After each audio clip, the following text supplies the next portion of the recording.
This is the Septenda couple proc Barbarian.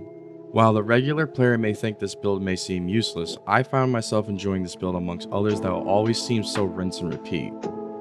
The general idea behind the build is striking and struck chances. With that idea being in my head, I was pondering the idea, how many times can we get strike and struck chances out of this build? Hey, have you seen this cat? It all starts here by creating our Frenzy Barbarian, the proc god. But before we can even start leveling, we need to gear this bad boy. I scanned through all rune words during my research just to see what is going to give us the most struck and striking chances on a single weapon. There were plenty of items to go with for the highest DPS possible, but as I said before, this build primarily focuses on the most procs on a weapon possible, and we just found 2 of them. I found this 5 open socket Colossus sword during one of my farming sessions on my fire sword, and just with the right amount of high runes, it felt all too easy so far making this build. And while you may be asking, why didn't you use a phase blade for the no repairs or IAS? Shut the up, we like damage. Moving on to the next required rune word for our Frenzy Barb, we needed to get a scepter so we can create Rift. However, based off the demanding prices of these 4 open socket scepters, this definitely humbled me. I had contacted over 30 sellers just trying to twist their arm, just enough to get someone to sell me one. And after all attempts, I accepted a seller's offer for 2 Vex runes for an unfortunate War Scepter. And it wasn't even a Mighty Scepter. However, we have to make do. Now, since we have a basic foundation of the build's needs, we were able to start leveling. I was able to get this build to level 88 in a short amount of time. However, I would like to showcase this build at level 90, but I have other videos in post-production I'm also working on, and I need to justify cutting time. Okay, so we have Rift and Destruction, but now we need the rest of the gear to shine. We still need Dragon for the Hydra on striking chance, also Venom when struck chance, and the damage boost from Holy Fire. Andy's Mask for the Poison Nova chance, Snow Clash for the Blizzard when struck chance, 2 Hodos for our shouts, Inferno Strides for the Blaze when struck chance, Dracul's Grasp for the Life Tap when striking chance, Wisp Projector for the Lightning on strike chance, Carrion Wind for the Twister on striking, and Poison Nova when struck chance. We also want to consider backup items like Gore Riders for the Crushing Blow chance and Deadly Strike, High Lord's Wrath for the Deadly Strike and IAS. And we also have our Annie and Hellfire Torch given to us with multiple items because apparently my 12 meals didn't have squat.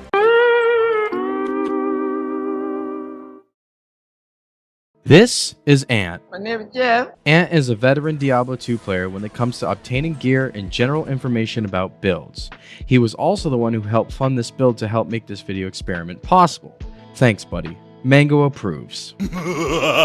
We are now supplied with the gear to make this build shine.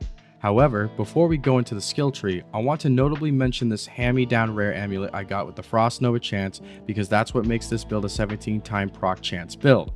Keep in mind, I wanted to set realistic expectations considering this is on Battle.net and not single player. I gave myself 3 combat charms as well as 2 shout charms. However, you could put whatever your heart's desire, such as small charms with res and mastery charms with life. The choices are yours. The skill tree is very simple, but also weird. Remember, we are a Frenzy Barb, but our choice of weapons hinder our DPS of being displayed. We need to factor in our odds here with the sword and scepter. So what I did was put 10 into Sword Mastery and 10 into Mace Mastery. Why? Well, mostly for the dexterity. We will just have to rely off the damage from the weapons to offset the negative damage output. 1 to increase stamina, 1 to increase speed, 1 to Iron Skin, and 1 to natural resistances. Again, you can base your resistances off your charm setup rather than dumping points into natural resistance. But you may ask, why do you not have a Cham in your helmet or a Ravenfrost? Again, we need to fully display what all 17 procs would look like on this Barb, so in this scenario, we're just going to have to rely on our trusty Thawing Potions. Now going into our combat skills, we are going to put 1 into Berserk, 20 into Double Swing, and 20 into Frenzy. Berserk is a great combat skill to have on hand just in case you need to kill faster. For War Cries, we're going to max out Battle Orders first, 1 into Battle Command, and the rest into Shout. However, if you want to put more into your masteries, you can justify spending the rest in those too. I just wanted a little more defense just so I can take a few hits. For our attributes, it's primarily based off choice. by the attributes from your gear for lesser requirements needed. For me, I had set myself up to a specific attribute cap at 160 for strength, 210 for dex, and for the rest, I just put it in vitality. There's nothing too crazy to show here, just set it up how you'd like it. For our mercenary, I decided to use Infinity to break immunities and penalize the resistances towards our spells being procced. A Ral inside Andy's mask, of course, with a handsome Duras to complement the resistances as a cheaper armor option. And with that being said, it's time to showcase the build in action.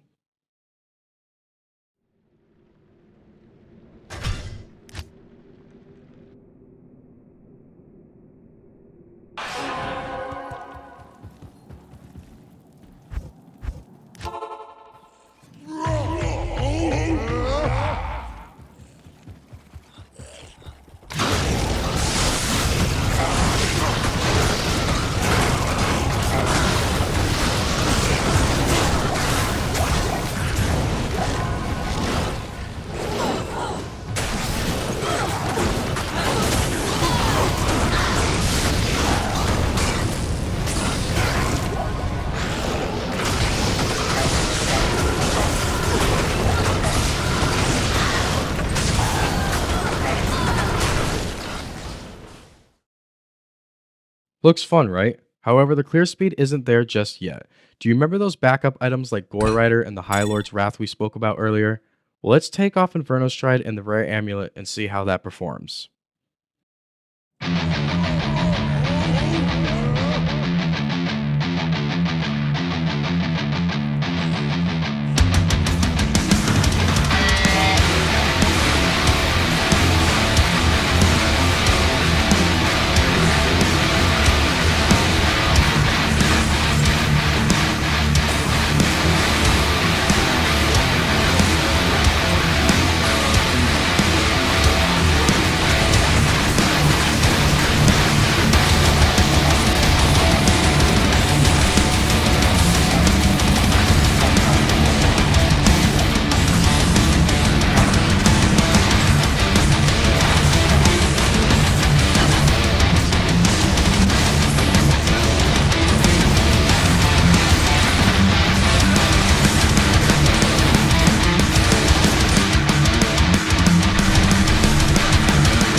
As entertaining as this build was, it absolutely shreds through trash mobs and big pits of enemies.